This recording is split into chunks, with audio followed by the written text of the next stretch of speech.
ان لوگوں پر اعتبار کرو جو تمہاری 3 چیزیں بانپ سکے، تمہاری ہنسی میں پوشیدہ درد، تمہارے غصے میں پوشیدہ پیار، اور تمہاری خاموشی میں پوشیدہ وجہ۔ فرمایا جو غلخور ایک لمحے میں ایسا فتنہ پیدا کر دیتا ہے جو کئی ماہ تک چلتا ہے۔ کسی کے خلوص اور پیار کو اس کی بیوقوفی مت سمجھنا، ورنہ کسی دن تم خلوص اور پیار تلاش کرو گے اور لوگ تمہیں بیوقوف سمجھیں گے۔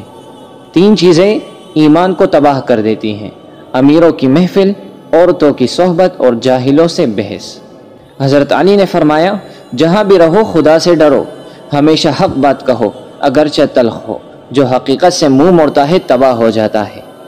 حضرت علی کا فرمان ہے خدا سے جب بھی مانگو تو مقدر مانگو، عقل نہیں، کیونکہ میں نے بہت سے عقل والوں کو مقدر والوں کے در پر دیکھا ہے۔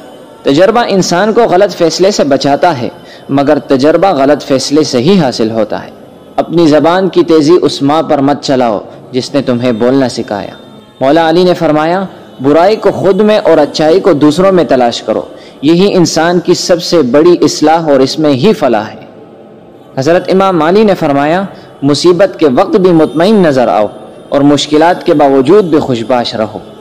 حضرت علی رضی اللہ عنہ سے پوچھا گیا کیسے پتہ چلے گا کون کتنا قیمتی ہے؟ فرمایا جس میں جتنا زیادہ احساس ہوگا وہ اتنا ہی زیادہ قیمتی ہوگا۔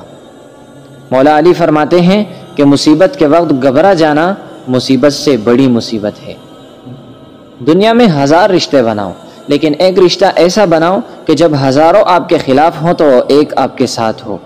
جو فضول خرچی پر فخر کرتا ہے وہ مفلس ہو کر ذلیل ہوتا ہے۔ حضرت امام علی فرماتے ہیں تمہارے والدین تمہیں بچپن میں شہزادوں کی طرح پالتے ہیں، لہٰذا تمہارا فرض بنتا ہے کہ ان کے بڑھاپے میں ان کو بادشاہوں کی طرح رکھو۔